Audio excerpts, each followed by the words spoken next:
रजीम बिस्मिल्लाहिर्रहमानिर्रहीम। अस्सलाम वालेकुम व्यूअर्स, उम्मीद करता हूँ आप लोग जहाँ कहीं पे भी होंगे खैरियत से होंगे और सोशल डिस्टेंसिंग का ख्याल रख रहे होंगे। अल्लाह आप सबको अपने हिफ्ज़ व अमान में रखे और आपके सदक़े मुझे भी रखे और मेरी फैमिली को भी। व्यूअर्स 628 फॉलोअर्स हो चुके हैं और लास्ट टाइम जो नुस्खों के हवाले से एक वीडियो जो बनाई गई थी उस पर बेशुमार कमेंट्स आए हैं इंडिया पाकिस्तान दोनों तरफ से। और एवरेज इसमें सब मैसेजेस में ये मैसेजेस का मुझे कोई इतना डाउट नहीं था कि नहीं आएंगे। ऑब्वियसली इंशाल्लाह आने थे, क्योंकि बहुत वसूख तरीके से मैंने इस चीज़ को बयान किया था। मुझे कोई शक नहीं था कि जो ट्राई करेगा उस स्कूल ऑफ थॉट को रखते हुए वो इंशाल्लाह कामयाब होगा, चाहे वो बच्चा है या बूढ़ा है। लेकिन सबसे अच्छी बात यह है कि एक भी मुझे नेगेटिव कमेंट नहीं आया। जितने भी मुझे इनबॉक्स हुए हैं सबकी एवरेज परवास एवरेज बना के ये 7 और 7 घंटे की सबकी परवास अबव गई है। मतलब जिसका 10 बजे कबूतर उतरता है ना, उसका 5 के बाद ही उतरा है, उससे पहले नहीं उतरा। और कईयों के इस तरह है कि मतलब 6-7 बजे भी उतर गए, 2-3 जो है अगले दिन पे चले गए। उन 2-3 में से एक आध आ गया, 1-2 नहीं आया। वो कबूतर का स्टेमिना है, आप लोग समझते हैं इस बात को। और दूसरी इस चीज़ पे है कि मैंने कोई पेटेंट आप लोगों को मेडिकेशन नहीं कही कि आप यही करें। आप लोग एक थ्रू आउट आप लोगों की एक जान छोड़ा दी उस्तादी नुस्खों से। बस आप लोगों को एक विजन देना था, एक मेंटल बैरियर तोड़ना था यार, ये उस्तादी नुस्खों के चक्रों में आप ना पड़े, अच्छे कबूतर रखें। तो लोगों के मुख्तलिफ अच्छे मतलब कमेंट्स हैं, उनमें कई लोगों के मुख्तलिफ सवालात भी हैं। और आप लोगों ने देखा भी होगा इन गर्मियों में अब जब से शुरू हुई हैं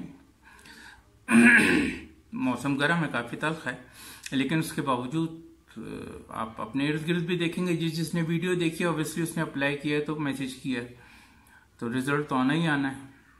आप लोग भी सोच में पड़ गए हो यार ये क्या, ये तो बच्चा है कल का, ये कल का बच्चा है, उसके शाम आ रहे हैं, हमारे क्यों नहीं आ रहे। तो आप वीडियो देख लें, आपके भी आ जाएंगे। लेकिन मुझे किसी से कोई क्रेडिट नहीं चाहिए, किसी भी शख्स से कोई क्रेडिट नहीं चाहिए। मैं नुस्खों को नहीं मानता हूँ। बस इस चीज़ को आप लोगों को एक मेंटल बैरियर तोड़ना था। दवाइयों के बारे में किस तरह इस्तेमाल होती हैं, किस तरह उनका इस्तेमाल होता है, क्यों उसका रिएक्शन होता है, ये सब कुछ बताना मेरा मकसद था और कुछ नहीं। और क्वेश्चंस तो बहुत सारे हैं इसमें, लेकिन मैं किधर की जवाब दे पाऊंगा। हाँ, आप ये भी कर सकते हो कि आप समझें कि शायद बहुत बड़े कबूतरबाज बन गए हो मेडिकेशन करके, लेकिन और हो सकता है आप स्मार्टली उसको यूज़ भी कर लो। 2-2 परिंदों को आपने नुस्खा लगाते रहे और बाजियाँ उठाते रहे, लेकिन एक वक्त आएगा जब आपको बहुत बड़ा लॉस भी हो जाएगा। और वो लॉस उस वक्त होगा जब मौसम बदलेगा। मौसम इस तरह बदलेगा कि मौसम के ऊपर के तेवर ख़राब होंगे, आपको नहीं पता होगा। उस वक्त 80% चांसेस होंगे आपके यही मेडिसिन पे उड़ने वाले कबूतर जो आपके पास शाम 6 बजे उतर रहे हैं, 7 बजे उतर रहे हैं, शायद 9 बजे के बाद नज़र ही ना आए, अगले दिन भी ना आए। क्योंकि आसमान जब बदलता है, आसमान ऊपर का जब निज़ाम ख़राब होता है, तो वो मेडिसिन वाले कबूतर रह जाते हैं, सादे आ जाते हैं। उस जगह पे आप लोगों को एहसास होगा यार मेडिसिन पे तो उड़ाते रहे, बंदे ने कहा था कि अच्छे कबूतर रखना। अच्छे कबूतर सारे ही अच्छे होते हैं। इंसान की जो जुबान है ना, ये गंदी होती है। कबूतर कोई बुरा नहीं होता, लेकिन एक चीज नस्ली है, एक अच्छा ब्लड है, आपने रखा हुआ है, जाहिर बात है उसने अच्छा ही रिजल्ट देना है ना। आप उसे सादे पे उड़ाएं, उसकी केयर करें। जितनी मेडिकेशन आप उनके ऊपर आप कर चुके हैं, तजर्बा करने के लिए था, बहुत अच्छा किया आपने। मुझे गलत साबित करना था, कई बीच में प्रोसेस में हैं जिन्होंने नहीं किया, वो करें। लेकिन इसको एक कसौटी ना बना लें कि यार ये बस अब तो उड़ाने इसी पे ही हैं, अब तो मैं बड़ा सियाना हूँ, मैं 2 कबूतरों को लगाऊंगा, 3 को लगाऊंगा, फिर 4 दिन का वक्फा दूंगा। सर 4 दिन की जो मैं बात करता हूँ ना, 4 दिन का मतलब ये है कि आपने एक कबूतर को लगाया, वो शाम को या जितनी भी उसकी परवाज, वो परवाज करके आपके पास उतर गया, आप 4 दिन तक नहीं लगाते, एक ढक आ गए, अगले दिन उड़ाएंगे वो, फिर वो उस कंडीशन में ये होगा उस पे, क्योंकि 4 दिन तक अगर दवाई के असरात नहीं रहते तो ढक के बाद अगली फिरत में फिर वो उड़ के आएगा, ठीक है ना। लेकिन अगर मौसम उस दौरान खराब हुआ, आप बोलो यार मैंने दवाई नहीं लगाई थी, कबूतर गई, क्योंकि वो 4 दिन तक वो असर में रहता है, ठीक है। और आप कहेंगे यार दवाई नहीं लगाई, उड़ के आ रहा है, उड़ के इसलिए आ रहा है कि 4 दिन तक दवाई का असर रहता है। कॉमन सेंस की बात है, इस चीज को आप लोगों ने खुद समझना है। लेकिन प्लीज तजर्बे की हद तक आप लोगों ने कर लिया, पता नहीं अपनी मजबूरी की खातिर, परिंदे अच्छे नहीं, आपने दवाइयां लगा के उड़ा ली, 7 साढ़े 7 बजे उतार लिए, बस रुक जाए। ये जून बड़ा जालिम होता है, जून में नहीं पता चलता कि मौसम किस तरह बदल रहा है, और आप भी शायद ना समझ पाएंगे, और बड़े मुकाबलों में आप इन्हीं पे सीना तान के बैठे हो, मेरे 7:30 बजे आ रहे हैं, 8 बजे आ रहे हैं, सही कह रहे हैं। इस वक्त भी गर्मी है, कोई शक नहीं कि इस वक्त बहुत गर्मी है, लेकिन जून बहुत खतरनाक होता है। मई का एंड और जून की इब्तिदा बड़ी सख्त होती है, इस चीज का ख्याल करिएगा। मौसम को आप समझ नहीं पाएंगे, ठीक है। 80% आपका कबूतर जो है उसमें चला जाता है। एक साहब ने सवाल किया जी कि आपके मेडिसिन से भी उड़ा के देखे लोग, और अपना कैप्सूल से भी उड़ाए, दोनों सूरतों में मुख्तलिफ उन्होंने जो मेडिकेशन यूज की करके देखी उन्होंने। बोलते कि आपने इंजेक्शन का नहीं बताया, पता नहीं वो शरारत कर रहे हैं या मेरे साथ क्या कर रहे हैं। भाईजान मेडिसिन कोई भी है ना, चाहे वो इंजेक्शन के फॉर्म में है मेडिसिन, चाहे वो टैबलेट के फॉर्म में है, चाहे वो ना कैप्सूल के फॉर्म में है, मेडिसिन ने तो अपना इफेक्ट करना है और वो करेगा, ठीक है। अब इंजेक्शन में आप देख लो, पोटे से ऊपर कबूतर के सर तक, गर्दन का कोई भी आप इंजेक्शन आप ले लो। अब जिस तरह लकवे की जब कबूतर को बीमारी आती है ना, तो हम उनको पट्ठों की दवाई देते हैं, पट्ठों का इंजेक्शन देते हैं, न्यूरोबियान। वो बेसिकली वो पट्ठों के लिए 3 सीसी का एक वो इंजेक्शन होता है, उसमें से आप आधा सीसी डाल के देख लें कबूतर को डायरेक्ट मुंह में, कोई साइड इफेक्ट नहीं है उसका। आधा सीसी डाल के देख लें, नेक्स्ट टाइम आप 1 सीसी डाल के देख लें, खुद ही आपको फर्क पता चल जाएगा। वो आपको मैंने बताया जितनी पोटेंसी होगी मेडिसिन की, उसी का ही असर होता है। अब एक सवाल आया जी बगलों के बारे में, कबूतर के पर और बगलें। सर असल में बात यह है कि मैं एक पिछले दिनों उस्ताद मुन्ना साहब के जिन दिनों चल रहा था, बहुत ज़्यादा वीडियोस आ रही थी, उस वक्त उन्होंने एक बात कर गए बड़ी सादी सी। वो अपने कबूतर दिखाए थे, बड़े माशाल्लाह अच्छे कबूतर है उनके, और बहुत अच्छे कबूतर दिखाए उन्होंने, मुझे बहुत पसंद आए, लाइक भी किए मैंने। उसमें वो एक छोटी सी बात कहेगा, इतनी सी बात है कि बात कह के निकल गए वो। लेकिन अगर किसी बंदे ने, चाहे वो छोटा है या बड़ा है, कोई इसमें उम्र का कोई वो लिहाज नहीं है कि कोई कितना बड़ा कबूतरबाज है या कोई कितना छोटा कबूतरबाज है, अगर उस बात को किसी ने कैच कर लिया तो 10 दर्जे कबूतरबाजी में खुद ही ऊपर उठ जाता है वो, कम से कम 10 दर्जे, समझ गए। वो बड़ी ईमानदारी से एक छोटी सी बात कर गए, बहुत ईमानदारी से, और बहुत कम लोगों को पता होता है, उस पर तवज्जो नहीं करते, आई गई कर लेते हैं। कई आगे बताते नहीं, जिनका तजर्बा होता है। उन्होंने छोटी सी एक बात कही थी, पर दिखाते हुए पहली कली, अजी पहली कली बड़ी होनी चाहिए, गल मुक गई। वो पॉइंट मैं आपको दे रहा हूं, उनकी वीडियोस आप देखें, माशाल्लाह बड़ी अच्छी बातें करते हैं। लेकिन एक बात, उस बात को याद रखिएगा, जो पहली कली होती है ना कबूतर की, पहली कली गिराता है, दूसरी गिराता है बच्चा, वही वाली पहली कली जितनी लंबी होती है, ऑटोमेटिकली कबूतर आपको उतना अच्छा परवाजी होता है। अब लोग कहते नहीं जी वो बगलें तो भाईजान, जिस कबूतर की पहली कली ही लंबी होगी, बगलें तो ऑटोमेटिकली बड़ी हो जाएंगी ना। ठीक है ना। जिस कबूतर की पहली कली ही लंबी होगी और ऑनवर्ड जाएगी 10वीं कली तक, तो उसके साथ जो भी पर होगा वो 11वां पर होगा, 12, 13, 14 करके फिर अंदर जाते जाएंगे। इसका सीक्वेंस ये होता है कि पहली कली से पर बढ़ता बढ़ता 10वीं कली तक बड़ा होता जाता है, और 11वीं कली से पर ग्रेजुअली जो है छोटा होता होता वो फर तक पहुंच जाता है। तो कभी भी इस तरह असातिज़ा कोई बात बता रहे हूं तो आपका काम है उसको छोटा ना समझे, वो छोटी बात नहीं है, मैं उसको हाईलाइट कर रहा हूं। ये छोटी बात नहीं है कबूतरबाजी में पहली कली। आप बगले शगले भूल जाएंगे, बगलों की जरूरत ही नहीं है। जिस कबूतर की पहली कली पहले लंबी है, यानी कि उसके बगलें भी फिर ग्रेजुअली लंबी ही होंगी, क्योंकि ये जो पर है ना बाहर के पहली कली से ऑनवर्ड, वो नस्ल पे दौड़ रहे होते हैं। सही है। और जिसके नस्ल पे परों में नस्ल में पर ही मजबूत हैं जिस कबूतर के, उसकी बगलें ऑटोमेटिकली, बगलों को देखना छोड़ देंगे आप। जब आप इस चीज को फोकस करेंगे पहली कली को, तो आप ऑटोमेटिकली देखेंगे कबूतरों की बगलें बहुत लंबी होंगी, बड़ी होंगी आम कबूतरों के निस्बत।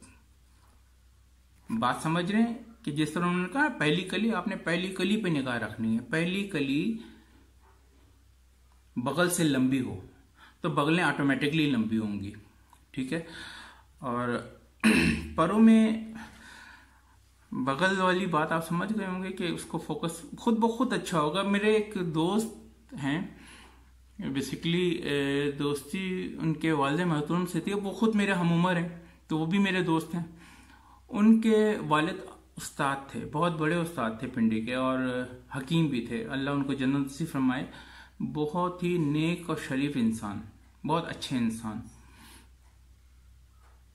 तो एक दफा उनके वालिद ने मुझे बुलाया, यार हमारी छत पे हमारे भी कबूतर देखो, और जुम्मे मैं तुम्हारी छत पे आ जाता हूँ। मेरी तरफ तुमने कभी आने की बात ही नहीं की, आओ मैं तुम्हें अपने कबूतर दिखाऊंगा। मैं कहा जी क्यों नहीं आऊंगा, आप माशाल्लाह इतना तजर्बा है, आपके पुराने कबूतर अच्छे ही होंगे। और वाकई में लाजवाब कबूतर थे, बहुत अच्छे कबूतर थे उनके पास माशाल्लाह। मतलब जिस तरह किसी उस्ताद के कबूतर होने चाहिए उतने अच्छे, उतने शानदार कबूतर थे उनके। तो उनका बेटा मुझे कबूतर दिखा रहा था। अच्छा, वो कबूतरों के पर नहीं खींचते थे, तो वो माशाल्लाह अपनी जैनन हालत में पर जो झाड़ करते हैं, बड़े खूबसूरत, बहुत हसीन मजबूत पर थे। तो उनके साहबजादे दोस्त हैं, दोस्त होने की ऐसे से मुझे बताया, देखो यार ये इसका सिरा जो है इसके 10वीं कली का देखो कितना बारीक है, ना नजर आने के बराबर, कितना बारीक है। मैं कहा, तो उनसे मैंने एक बात शेयर कर दी, छोटी सी बात थी, आप लोगों से इसलिए शेयर कर रहा हूं, जब एक को कर दी तो सबको कर दी, सबको ही शेयर करते हैं ना। फिर मैंने उनसे कहा, भाईजान असल में बात यह है कि झाड़ू जब लंबी होती है ना, जितनी लंबी होती है उतनी बारीक होती है। मेरी बात को पहुंचे आप? झाड़ू जितनी लंबी होगी उतनी उसके किनारे बारीक होंगे, इस चीज को नोटिस कीजिएगा। बात खत्म हो गई, आप कली देखने की जरूरत नहीं है कि आपके कबूतर के पर जितने लंबे होंगे उतनी बारीकी आएगी। इस चीज को आप नोटिस कर रहे हैं और लिख लें, ठीक है। तो उनसे मैंने एक बात कही थी, बस समझ जाएं कि क्या बात है, परों में ये चीजें होनी चाहिए। और बकाया मैंने कुछ मेरे कबूतर हैं, मेरा है ब्रीडिंग का बेसिकली काम। बच्चे ऑर्डर पे आए, निकल के आए, बीच में मेरा एक ऑर्डर भी रुक गया है। और मेरे पास मतलब आपने अगर 16 बच्चों को ऑर्डर दिया है ना, तो मुझे 32 बच्चे निकालने पड़ते हैं कि हारी बीमारी साथ साथ चलती है, ठीक है। और जाहिर सी बात है, आपने पैसे देने और अच्छे पैसे देने, तो जाहिर बात है फिर मेरी कोशिश होती है कि यार आप अपनी चॉइस के अच्छे अच्छे बच्चे ले जाओ, सेहतमंद बच्चे, अच्छे पले हुए। तो उनमें से कुछ बच्चे ऐसे होते हैं जो रह जाते हैं, वो इसी तरह मेरे पास जवान हो गए, 10 साफ कर गए। वो बच्चे और कबूतर जो हैं, मैं वीडियो अपलोड करूंगा, आप देख लीजिएगा। पिंडी में, शहर से बाहर तो इस वक्त वैसे ही लॉकडाउन चल रहा, नहीं पहुंच सकता। पिंडी में कोई भी हो लोकल, जिसको अगर अच्छे परिंदे चाहे वो बच्चा हो, क्योंकि मैं वो रेट दे रहा हूं कि बच्चे भी, जिसको नया नया शौक है, अच्छे कबूतर बनाना चाहता है, तो वो छांट इस हवाले से कि अगले जो ले गए, पीछे मेरे पास जवान हो गए, अब मेरे पास एक और लॉट निकल रही है, जो कि ज़ाहिर बात है उन पर भी तवज्जो देना है। तो ये जो पहले की स्लॉट है वो मैं सेल आउट कर रहा हूँ, वो मैं वीडियो शेयर कर दूंगा, जिस भाई को चाहिए हो राब्ता कर ले, तो इंशाल्लाह वो कबूतर उनको दे दिए जाएंगे। बच्चे भी हैं, बड़े भी हैं सब, लेकिन रेट सबके सेम ही होंगे। और बकाया मेरे भाई, आप लोगों का इतना मुझे इज्जत देना और इतना लाइक करना मुझे बहुत अच्छा लगा। आज 628 फॉलोअर्स हैं और पेज लाइक्स जो है 597 है। मतलब ये माशाल्लाह यूँ पलक झपकते चीज़ें डेवलप हो रही हैं, लोग एक्सपेरिमेंट कर रहे हैं। देखिए, लोग जब आप किसी को कोई चैलेंज करते हैं, लोग एक्सपेरिमेंट करते हैं, तो उसके बाद फिर उसको लाइक करेंगे ना। मुझे बीच में लाइक बड़ी डिले हो गई, मैं कहा यार ये तो फौरी तौर पे आना चाहिए। लोगों ने अपनी कन्वीनियंस के हिसाब से ट्राई किया होगा, कईयों ने बाजियों के दौरान, कुछ ने बाजियों से पहले, किसी ने फिरतों में। बहरहाल बहुत बहुत शुक्रिया जी आप लोगों के अच्छे कमेंट्स का। और जो भाई साहब इंजेक्शन का पूछ रहे थे, उन्हें मैंने बता दिया कि इंजेक्शन मसल्स के, पट्ठों के, कोई भी हो आप यूज कर सकते हैं। लकवे में न्यूरोबैन क्योंकि यूज होता है, तो आपको मैंने न्यूरोबैन का बता दिया। और भी कोई आप इंजेक्शन हो तो उसको, लेकिन आप ये जरूर याद कीजिए, रखिएगा कि इंजेक्शन हाई पोटेंसी का होता है, ठीक है। उसको थोड़ा थोड़ा आप तजर्बा करें, जो भी तजर्बा करना है। मेडिसिन है, ज़ाहिर बात है हार्ड है, तो एकदम से हार्ड ही रिजल्ट आ जाएगा आपको, ठीक है ना। 100 इम्पैक्ट हो सकते हैं, लेकिन मैं उसके हक में नहीं हूं किसी भी किस्म की मेडिसिन के। मैं किसी से कोई क्रेडिट नहीं चाहता। हाँ, ऑब्वियसली लोग उड़ाएंगे, दवाई लगाएंगे, लेकिन नहीं करो ना। अच्छे कबूतर रखो भाई, अच्छे कबूतर रखो, ये आप लोगों से रिक्वेस्ट है। और एक साहब ने कमेंट किया जी, वो आपने कहा था जी कबूतर आप किसी भी कंडीशन में पाल सकते हैं, तो हमारे यहाँ तो बीमारियां आ जाती हैं, तो दवाइयाँ नहीं मिलती है। हर जो बंदा वो दवाई देता है, हम इस्तेमाल करते हैं, लेकिन उस कोई कहता है एनडी हो गया, तो कोई क्या हो गया। मैं कहा भाईजान, असल में बात यह है कि आप मुख्तलिफ दवाइयाँ इस्तेमाल करते हैं, अपने असातिज़ा कराम से रब्ता करें। क्योंकि देखिए, एक डिस्प्रिन की गोली होती है, एक डॉक्टर से मशवरा लेते हैं, वो किसी और तरह से कहता है, वही मेडिसिन दूसरा डॉक्टर लिख के देता है, वो तरीके से आ जाती है। ये गाइडलाइन होती है उस्ताद की। इस चीज़ में गाइड आपको प्रॉपर उस्ताद कर सकता है। ऐसी कोई अगर मेडिकेशन होती है, बड़े बड़े असातिज़ा इस दुनिया से जा चुके हैं, बड़े बड़े असातिज़ा, लेकिन वो भी इस बात को समझते थे कि इस बहस में पड़ गए। जब तक सर पे थे तो सबके परिंदे उन्होंने संभाले हुए थे, कि वो बड़ा उस्ताद होता है वही है जो अपना बेस्ट दे, अपने शागिर्दों को अच्छे से अच्छा सिखा ले, अच्छे से अच्छा समझा दे, ठीक है। तो जाहिर बात है वो बड़े अच्छे थे, जब तक हयात थे चीज़ें चलती रही। अब उनके उसी तरह असातिज़ा हैं, उन्हीं के तरबियत में उन्होंने जो सीखा वो अपने शागिर्दों को बताते हैं। तो आप किसी अच्छे उस्ताद से पूछिए, वो आपको प्रॉपर गाइडलाइन करेगा। जहाँ तक मेरा ताल्लुक है भाई, मैंने लाइफ में हल्फन कसमन कह रहा हूँ, मैंने कभी वैक्सीनेशन नहीं की। अल्लाह पाक की ज़ात है सेहत देने वाली, अल्लाह पाक ने मेरे परिंदों को आज तक सेहत दी हुई। मैं अल्लाह का शुक्रगुजार हूँ कि सेहत शफा अल्लाह के हाथ में, मेरे हाथ में नहीं है। हाँ, जो मेरे शागिर्द होते हैं उनको बेसिक्स लेके चलता हूँ, ज़ाहिर बात है उनको बताना होता है, समझाना होता है। शागिर्द फिर फ़ायदा क्या, अगर आपके शागिर्द के परिंदे मर रहे हो तो मज़ा नहीं है ना। अब कुछ लोग ऐसे होते हैं कि बोलते हैं जी आप हमें सिखा दें, फिर हम आपकी शागिर्दी में आ जाएंगे। भाई मुझे शागिर्द आपको बनाना ही नहीं है, मुझे ऐसे लोगों को क्यों शागिर्द में बनाऊंगा यार, हैं? मतलब इतने सेल्फिश लोग, मैं पागल हूँ? इतना सादा तो मैं भी नहीं हूं ना। देखो मेरी अपनी संभाल है, मैं ये कहूंगा यार किसी अच्छे उस्ताद के पास जाओ, मेरे पास नहीं आओ। किसी अच्छे उस्ताद के पास जाओ जो तुम्हारे परिंदे संभाल दे, जो तुम्हें बेसिक सिखा दे। बेसिक लोगों को नहीं पता कबूतरबाजी की, नुस्खों को सब पता होगा, नुस्खों को क्या पता होगा, नंगा ही कर दिया नुस्खों को मैंने। अब नुस्खों वाली तो फिल्म ही नहीं है। अब अच्छा कबूतर रखो और अच्छा उड़ाओ, वरना अगर ये जो दवाइयों पे आपने लिए हैं, आपने अच्छा रिजल्ट ले लिया, आपने उन्हें अच्छे उड़ा लिए, लेकिन जून में बार बार मौसम बदलता है, बार बार आसमान बदलता है, आपको नहीं समझ में आने की ये क्या, ये मेडिकेशन ये तो उन्होंने बताया था। मैं यही बता रहा हूँ भाई कि मेडिसिन असर करेगी, लेकिन ऊपर का निज़ाम अगर चेंज हुआ ना, 80% रिस्क में होंगे कबूतर। हो सकता है एक आध कोई जीत के उतर ही जाए, लेकिन 4 को गिरा के जाएगा मौसम में वो। तो बस ख्याल करें, एहतियात करें और दुआओं में याद रखें। मेरी कोई बात बुरी लगे तो यार, असल में जिसको, मैं मिजाज का बहुत धीमा हूँ, लेकिन समटाइम्स अजीब से अजीब बातों पे एक दिल भी अजीब सा हो जाता है यार, कि लोग चाहते क्या हैं। कोई अपने हाथ पांव काट के नहीं देता, ठीक है। आप किसी अच्छे टीचर के नीचे जाएं, अच्छे उस्ताद के नीचे जाएं, वो आपको अच्छी तरीके से गाइड करे और आपकी तशनगी हो जाए। मेन चीज़ ये है, आपकी तशनगी हो, इंशाल्लाह आपकी तशनगी होगी। बेशुमार असातिज़ा कराम हैं और बहुत इल्म वाले हैं, किसी इल्म वाले के पास जाइएगा, जाहिल के पास ना जाइएगा। क्योंकि आप एक दफ़ा आपने बना लिया ना उस्ताद, तो बस फिर मुझे तो बहुत बुरा लगेगा कि आप उसको छोड़ दो। जिसको एक दफ़ा उस्ताद बना लिया उसके साथ रहो, और इंशाल्लाह अल्लाह ने चाहा तो उसी उस्ताद के सदके अल्लाह इल्म दे देगा आपको, कहीं ना कहीं से आपको मिल जाएगा। बकाया अपनी दुआओं में याद रखें और सोशल डिस्टेंसिंग रखें, कोरोना से बचें। अल्लाह करे ये रमज़ान मेरे समेत आप लोगों का, हम सब का रमज़ान बहुत अच्छा हो, हम सब की फैमिली कोरोना से बची रहे, खुशहाल रहे।